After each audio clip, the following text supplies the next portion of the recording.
नमस्कार दोस्तों, मैं हूं राहुल जैफ। लीगल चैनल में आपका स्वागत करता हूं।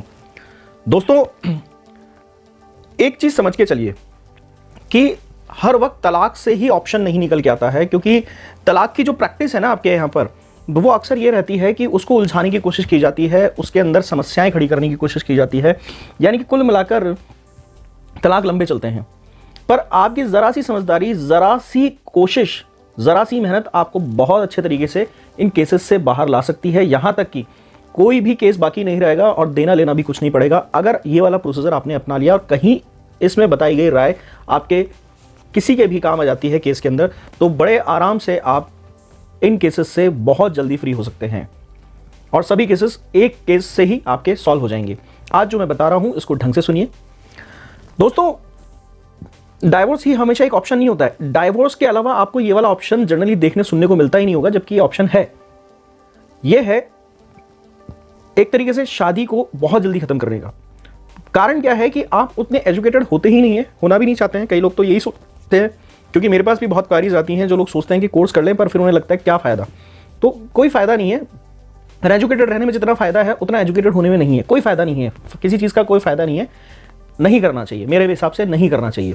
कोई कोर्स नहीं करना चाहिए, कोई नॉलेज नहीं लेनी चाहिए, क्योंकि उससे क्या होता है कि नुकसान हो जाता है 10 सालों का जो बिगाड़ने हैं, नुकसान हो जाता है उन झूठे केसेस की टेंशन का जो हमें टेंशन लेनी है। तो खैर, जिन लोगों को लगता है कि वो गंभीर है अपने मुद्दों को लेके और अपनी लाइफ को लेके, तो उनके लिए कोर्सेज हैं।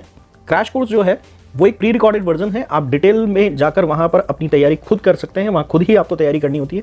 मेन कोर्स होते हैं। मेन कोर्स के अंदर आपको जो हमारी टीम है और मैं साथ लग के आपके कोर्स को डिज़ाइन करते हैं आपके ही केस के अकॉर्डिंग, और फ़ायदा मिलता है उसके अंदर। और कई लोगों को मिला है। अभी तक काफ़ी लोग पीड़ाओं से बाहर आए हैं, मानसिक प्रताड़नाओं से बाहर आए हैं, जिन पे झूठे केस लगे।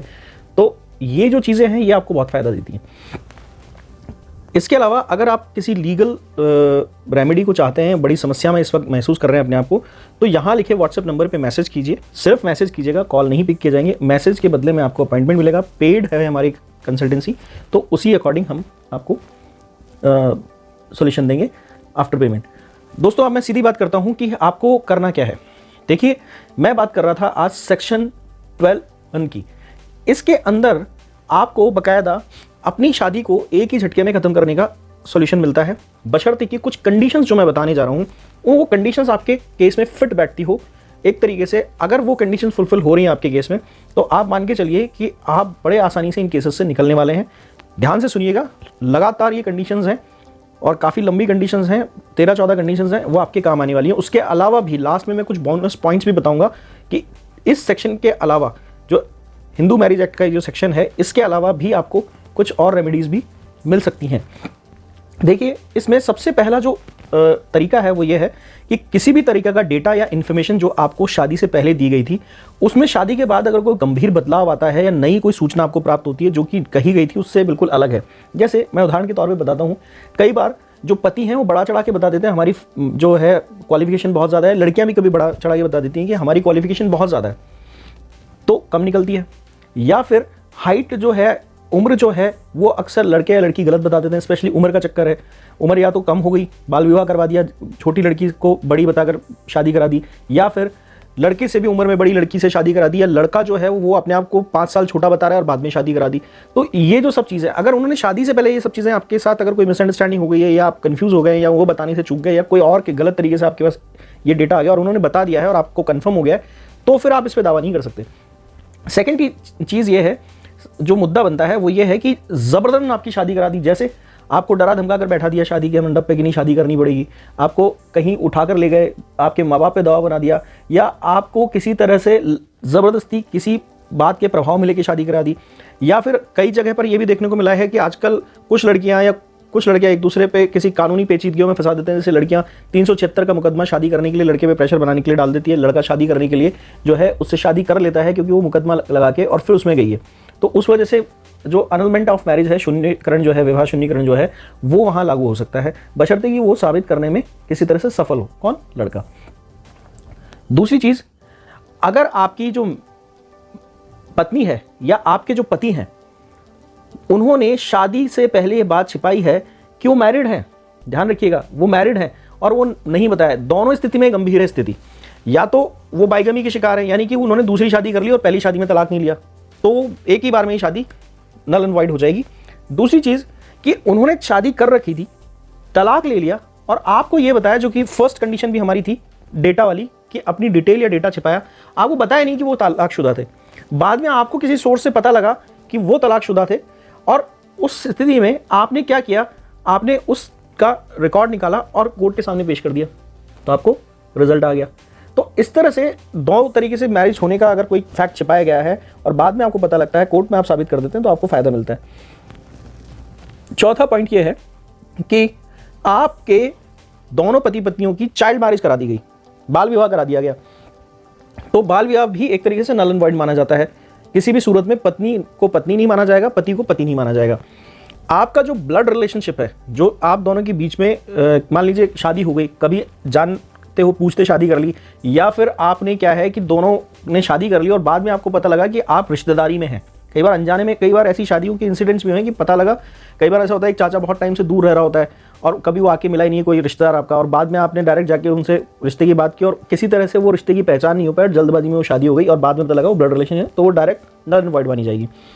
अगर आपके केस में ऐसी स्थिति होती है, छठी कंडीशन बता रहा हूँ, कि आप में से कोई सा भी एक स्पाउस कोई आजीवन कारावास की सज़ा भुगत रहा है, किसी वजह से वो जेल से आ गया या सज़ा भुगतते हुए बीच में से निकल कर आ गया और उस टाइम में उसने सिर्फ शादी कर ली और फिर वो आपको पता लगता है कि वो तो एक अपराधी है जो कि सज़ा याफ्ता है और अभी आजीवन कारावास के टर्म में आपके बीच में आकर मिल लिया आपसे और आपसे ज़बरदस्ती शादी कर ली। ज़्यादातर लड़कों के केस में ऐसा हुआ है कि लड़के ऐसा कर देते हैं, कई जो मुजरिम अपराधी होते हैं, पर अब लड़कियों के केस में भी ऐसा हो रहा है जिनको कहीं ना कहीं सज़ा है और वो भगोड़ी हैं या भगोड़े हैं लड़के, तो उनका ये सोल्यूशन है, तो उस पर भी नल एंड वॉइड मानी जाएगी। ऐसा ही एक और दूसरा केस है, इसको थोड़ा सा इससे डिफ्रेंशिएट करिएगा छठे से। सातवां पॉइंट है कि किसी का क्रिमिनल रिकॉर्ड रहा है। जैसे अभी मेरे पास एक बहुत रिसेंट 2 केसेस आए जिसके अंदर जो लड़का था उसने बहुत ज़बरदस्त एक बहुत घोटाला किया था और अपने स्टेट से दूसरे स्टेट में जाके किया था। वहाँ पे केस चला, वो उसने सज़ा भी भुगती, 2-2.5 साल वो जेल भी रह के आया, फिर भी उस पर केस चल रहा था। क्यों? पत्नी को बिना बताए कई बार वो जाता रहता था उन केसेस की तारीख पे और उसको ये कहता था कि मुझे टूर पे जाना है, पर वो टूर बड़ा अजीब था जो जस्टिफाइड नहीं कर पाता था वो, क्योंकि वो उसका बड़ा सेटेड पैटर्न था कि एक दिन के लिए जाना और आ जाना, हमेशा वो चीज़ जस्टिफाई नहीं हो पाई। तो पत्नी ने जब पता किया किसी तरह से, तो गहराई में जाके पता लगा कि यहाँ समस्या ये थी, तो वहाँ पर डाइवर्स हुआ। एक मैटर लड़की के मैटर में भी था, एक CS थी लड़की और उसने अच्छा खासा एक फाइनेंशियल, जो ज़्यादातर कंपनी सेक्रेटरी होते हैं, लीगल एडवाइजिंग करते हैं ये लोग कंपनीज़ के अंदर, तो वहाँ पर जो पत्नी थी उसने कोई गलत सिग्नेचर करके और एक आपराधिक काम किया था और उन सब ने मिलकर काफ़ी अच्छे खासे मोटे पैसे का कंपनी में हेरफेर किया था और कहीं कॉन्ट्रैक्ट था गवर्नमेंट का, उसके अंदर भी हेरफेर था। तो वहाँ पर उसकी तरफ से प्रवर्तन निदेशालय की तरफ से उसको नोटिस आया हुआ था और जैसे एनफोर्समेंट डिपार्टमेंट कहते हैं जो फाइनेंशियल फ्रॉडरीज, फाइनेंशियल क्राइम को पकड़ता है, तो उसमें उनको नोटिस आया हुआ था और उस पर बाकायदा उस नोटिस के अंदर वो कहीं ना कहीं उसका पार्ट थी। तो वहाँ पर भी केस हुआ, ख़त्म और शादी नल एंड वॉइड हुई। इसी तरह से 8वां पॉइंट है कि अगर आपकी पत्नी है, पत्नी के लिए विशेष है कि आपको पता लगे कि शादी करके आई, उससे कुछ दिन पहले या कुछ महीनों पहले से ही प्रेग्नेंट है और उसकी जिम्मेदार आप नहीं है क्योंकि आपके बीच में कोई इंटरकोर्स नहीं हुआ, आप तो शादी के वक्त बस देखा और मिल लिया और डायरेक्ट आपको पता लगा कि वो प्रेग्नेंट है, तो उस सूरत में भी आप जो है इस शादी को नल एंड वॉइड करा सकते हैं। दूसरी चीज़ ये है कि अब अगला जो पॉइंट मैं बताने जा रहा हूँ, 9वां पॉइंट, उसके अंदर यह है कि अगर आपकी शादी में आपको कुछ खिला दिया, जैसे पत्नी को कुछ खिला दिया है, पति को कुछ खिला दिया और कुछ खिला के नशे की सूरत में फोटोग्राफ बना ली, वीडियोग्राफी बना ली और आपको होश ही नहीं है कि आपकी शादी हो रही है, तो उस सूरत में भी आप हाथों हाथ जाके कोर्ट में अपील कर सकते हैं कि साहब मेरी शादी नशे की स्थिति में कराई गई है और उस सूरत में भी आपको तलाक मिल जाता है। 10वां पॉइंट जो है वो है कि आपके स्पाउस, या है वो पति हो चाहे पत्नी हो, आम है आजकल ये बात जो मैं बताने जा रहा हूँ कि नशे के आदी हैं। अब इसमें बीड़ी सिगरेट मत ले आइएगा, बीड़ी सिगरेट को गंभीर नशा नहीं माना जाता। गंभीर नशा मतलब जिसके अंदर चित्त हमेशा खोया खोया रहता है, दिमाग हमेशा डिस्टर्ब रहता है, जैसे ड्रग एडिक्ट है, या यहाँ तक कि कुछ ऐसी लोग भी देखे गए हैं आजकल जो खांसी की दवाइयाँ आइडेक्स तक का सेवन करने लग जाते हैं, जिससे कि मानसिक विकार भी उत्पन्न होता है और इस स्थिति में है कि वो अपनी दिनचर्या पे फोकस नहीं कर पा रहा है, सारा दिन नशे में रहता है या रहती है और उससे कहीं ना कहीं आपका वैवाहिक जीवन डिस्टर्ब चल रहा है, दिनचर्या आपकी डिस्टर्ब चल रही है।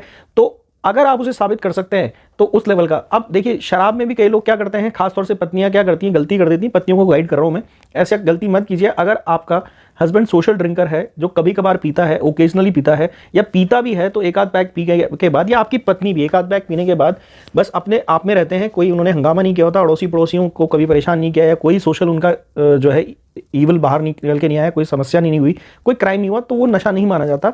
नशा किसी हालत से गंभीर परिस्थितियां पैदा करता हो और उसके बावजूद बार बार ऐसा हो रहा हो कि गंभीर परिस्थितियां बार बार हो रही हैं, या फिर बहुत भारी भरकम प्रतिबंधित नशीली पदार्थ लेता हो, तो उस सूरत में किया जा सकता है। पर बीड़ी सिगरेट पीना, गुटखा खाना, ये उस लेवल का नशा नहीं है, पान मसाला खाना उस लेवल का नशा नहीं है कि आपको अपराधीकरण की तरफ बढ़ाए डायरेक्ट या इनडायरेक्ट तरीके से।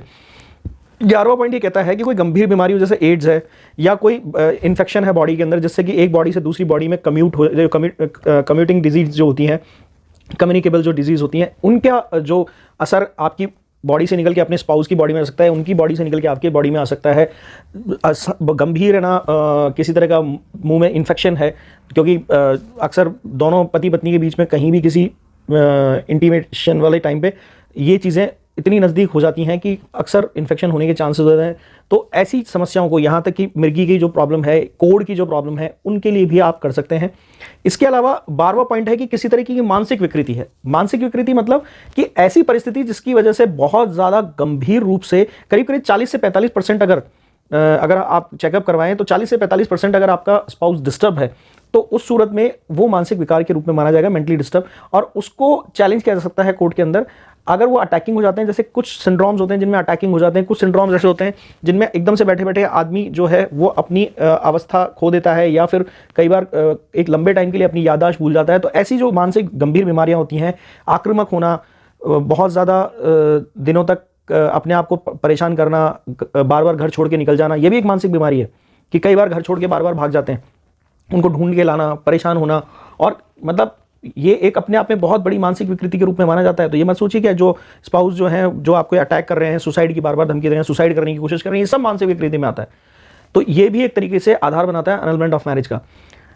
13वां पॉइंट जो है वो ये कहता है कि अगर आपका स्पाउस जो है वो सेक्स करने में इंटरेस्टेड नहीं है, यानी कि शादी की ही इसलिए जाती है बच्चे पैदा करने के लिए और सेक्स करने के लिए, क्योंकि ये सामाजिक बंधन है। ये बंधन का मतलब ये है कि आप एक पार्टनर को लेकर लॉयल रहें, आप इधर उधर मुंह ना मारते रहें। समाज का जो एक दायरा बना हुआ है, समाज का एक जो मेच्योरिटी लेवल बना हुआ है, समाज का जो एक बैलेंस बना हुआ है, उसको आप बिगाड़ते ना फिरें। इसलिए आपको एक स्पाउस के रूप में वो दे दिया गया है पार्टनर, क्योंकि सेक्स एक बहुत गंभीर तरीके से अपराध की तरफ भी बढ़ा देता है। तो इसलिए क्या है कि आपको उस तरह से आपको वहाँ एक होल्डिंग दी गई है, समाज ने एक जिम्मेदारी दी है। तो ये भी ज़रूरी चीज़ है। अगर आपका स्पाउस उसमें इंटरेस्ट नहीं ले रहा, चाहे वो आपका पति हो चाहे आपकी पत्नी हो, दो स्थिति होती है, एक किसी में मन लग गया है या बाहर से अपनी संतुष्टि करके आ रहे हैं और आप में इंटरेस्ट खत्म हो गया है, तो वो तो वैसे भी माना जाता है, वो तलाक के अंदर भी माना जाता है कि अगर बाहर आपके अलावा इंटरकोर्स अगर आपके हस्बैंड या वाइफ कर रहे हैं तो उस सूरत में ये चीज़ गंभीरता से ली जाएगी। पर इसके अलावा वैसे ही एक मानसिक विकार माना जाता है कि सेक्स में अरुचि होना, सेक्स में इंटरेस्ट नहीं लेना। तो फिर उस सूरत में अगर आप इस चीज़ को साबित कर सकते हैं, तो चाहे आप पति हो या पत्नी हो, अगर इस पीड़ा से गुजर रहे हैं, तो ये सब अनलमेंट का आधार बनाते हैं, अनलमेंट ऑफ मैरिज का आधार बनाते हैं। दोस्तों, आज मैं आपको एक बात बहुत गंभीर तरीके से कह रहा हूं, समझ के चलिएगा। अगर आपके इन केसेस में ऐसी स्थिति चल रही है तो प्लीज़ आप इन्वेस्टिगेट कीजिए कि क्या आपके किसी स्पाउस के साथ कोई दिक्कत तो नहीं है, क्योंकि ज़्यादातर जो लोग हैं उन्होंने कोई ना कोई लाइफ में क्राइम किया होता है, इसीलिए वो अभी भी आप पे झूठा केस करने का, क्राइम करने से नहीं डर रहे। इसका मतलब क्रिमिनल मेंटालिटी उनकी पहले से है। अगर उनका रिकॉर्ड चेक करेंगे तो कोई ना कोई क्रिमिनल ऑफेंस या कोई ना कोई मानसिक विकार, दो ही स्थिति होती है, किसी को बिना कारण परेशान करने के पीछे और इतना ज़्यादा, तो वो मानसिक विकार की भी एक स्थिति होती है और एक तरीके से उनके चारित्रिक हनन की भी, पतन की भी एक स्थिति होती है कि कहीं ना कहीं उनके चरित्र में कहीं ना कहीं पतन है, कि वो आप पे झूठे केस लगा रहे हैं, बिना सबूत के लगा रहे हैं और आपसे लड़ रहे हैं। चाहे वो आपके पति हों कि बिना कारण आपको छोड़ने को तैयार है, तलाक के लिए आपको उकसा रहे हैं, चाहे वो आपकी पत्नी हो कि कुछ नहीं हुआ फिर भी आपके पूरे परिवार को उलझा लिया है केस के अंदर और तमाशा बना रखा है। इन्वेस्टिगेट कीजिए। अगर ये पॉइंट आपको मिल गया इनमें से कोई एक भी, तो आपके बड़े काम की चीज़ हो सकती है। क्योंकि कई बार क्या होता है, स्पाउस जो होता है वो आपको कहीं ना कहीं इनडायरेक्टली एक हिंट दिखा देता है कि उसकी लाइफ में कुछ गड़बड़ है। उसका अंदाजा तो आपको हो रखा है पर उसका एविडेंस नहीं जुटा पा रहे हैं। एक और चीज़ ध्यान रखिए, अक्सर क्या होता है, चाहे लड़के हों चाहे लड़की, कुछ लोग ऐसे होते हैं जो बायोलॉजिकल अर्ज उनके अंदर बहुत ज़्यादा होती है, और जैसे उनका कोई जो है सेक्स पार्टनर उनसे अलग होता है तो वो नए पार्टनर को ढूंढने की कोशिश करते हैं। मैं किसी लड़की के लिए नहीं कह रहा और किसी लड़के के लिए नहीं कह रहा, जो लोग विकृत हैं, जो लोग इस तरह की सामाजिक परेशानी पैदा करते हैं, उनके लिए कह रहा हूँ। मैं किसी लिंग विशेष या जेंडर के लिए नहीं कह रहा, वो लड़का भी हो सकता है, लड़की भी हो सकती है। तो जो भी आपको धोखा दे रहे हैं उनके ऊपर एक बार नज़र रखवाइए। हो सकता है इन केसेस के चलते वो अपनी कहीं ना कहीं जो बायोलॉजिकल डिज़ायर्स हैं, अपनी जो शारीरिक इच्छाएं जो हैं, वो कहीं ना कहीं से पूर्ति कर रहे हों, और उस वजह से भी आपको डाइवोर्स मिल सकता है। हालांकि ये डाइवोर्स का मैटर है, मुझे एनलमेंट ऑफ मैरिज के साथ इसको बताने में सिर्फ ये रीज़न है कि शायद आपके लिए एक बोनस पॉइंट की तरह काम करेगा। इन्वेस्टिगेशन में अगर ये 13 पॉइंट नहीं निकले तो इस तरह से भी आप अपनी मैरिज का एक ग्राउंड ले सकते हैं। जैसे लड़के होते हैं प्रोस्टिट्यूशन में जो लोग होते हैं उनके पास जाने लग जाते हैं, और इसके अलावा जो लड़कियां होती हैं वो एक्स्ट्रा मैरिटल अफेयर वाली पोजीशन पे आते हैं। अक्सर इस तरह से ये रिश्ते अलग तरीके से पनप लग जाते हैं, लड़के भी अपने साथ कोई अफेयर चला लेते हैं। तो अगर आप इन्वेस्टिगेट करेंगे, अगर आप डिटेल में जाएंगे, तो आपको गहराई में शायद कुछ गंभीर चीज़ें मिल जाएं कि अगर आप अपने स्पाउस से परेशान हैं, वो झूठा है, बेईमान है, फरेबी है, और उसने आपको ज़बरदस्ती केस में उलझा रखा है, तो आप उनके ऊपर इस तरह से बेनिफिट ले सकते हैं। आपको तलाक लेने की ज़रूरत नहीं है। अब मज़े की बात सुनिए, अगर आप पत्नी हैं तो भी काम की बात है, और अगर आप पति हैं तो भी काम की बात है। देखिए, पति हैं तो आपको जितने भी 498 डीवी केस लगे हैं वो सब हट जाएंगे, क्योंकि आपकी पत्नी वो थी ही नहीं। अनलमेंट होते ही ये चीज़ हो जाएगी, जिस स्टेज पे है उसी स्टेज पे ख़त्म हो जाएंगी। दूसरी चीज़, अगर आप पत्नी हैं तो आपको भारी भरकम एलिमनी और मेंटेनेंस भी मिलेगा इसके अंदर, और पति को आप किसी अगर आपराधिक मामले में वो आते हैं, शामिल पाए जाते हैं, तो उस स्थिति में उनको जेल की हवा भी खानी पड़ सकती है। सबसे अच्छी चीज़ यही है। अब मगर मैं ये बता दूं कि अगर आपकी शादी को 1 साल से ज़्यादा हो चुके हैं, आप रह चुके हैं, तो इसमें कंडीशन सिर्फ 1 साल की है। इसको थोड़ा ध्यान रखिएगा कि आपके मगर कुछ गंभीर समस्याएं जैसे मानसिक विकृति है, नशे के आदी होना, सेक्स नहीं करना, ये आपको आगे जाकर भी डाइवोर्स के लिए भी रास्ता देता है। तो अगर आपका ये कंडीशन पूरी हो गई हो 1 साल की, तो आप उसमें से डाइवोर्स में भी कन्वर्ट करा सकते हैं, ऐसा नहीं है। तो मेरे कहने का मतलब ये है कि आप एक तरीके से थोड़ा जल्दी अगर फ्री होना चाहते हैं तो ये रास्ता डाइवोर्स से ज़्यादा आसान है। आप केसेस में इतना ज़्यादा अपने आप को झोंक रहे हैं, उससे बेटर है कि खुद पर्सनली, मैं किसी प्राइवेट डिटेक्टिव का कोई सिफारिश नहीं करता, अगर पर्सनली कोई आदमी ज़्यादा अच्छा इन्वेस्टिगेट कर सकता है अपने स्पाउस को, तो पर्सनली इन्वेस्टिगेट करें। अगर आपको कोई रास्ता मिल जाता है तो जल्दी ही आप इन केसेस से एक ही साथ इसको निकाल कर लाने से, यानी एनलमेंट ऑफ मैरिज को अगर कोर्ट में साबित करके जल्दी जल्दी ले आते हैं, तो आप बड़ी आसानी से इस केस से बाहर आ जाएंगे। दोस्तों, आज का वीडियो कैसा लगा, आपको क्या सीखने को मिला, कमेंट सेक्शन में ज़रूर बताइएगा मुझे, और मुझे सूचित कीजिएगा कि आप क्या करने वाले हैं इस वीडियो को देखने के बाद। लाइक कर दीजिएगा, शेयर कर दीजिएगा, कुछ और दोस्तों को भी पता चलने दीजिए, और सब्सक्राइब कर दीजिएगा। जो लोग पहली बार आए हैं या रेगुलर मेरे वीडियोस देखते रहते हैं, अभी तक सब्सक्राइब नहीं किया है, हमारी मेहनतों का एक छोटा सा आपसे तोहफा मांगते हैं।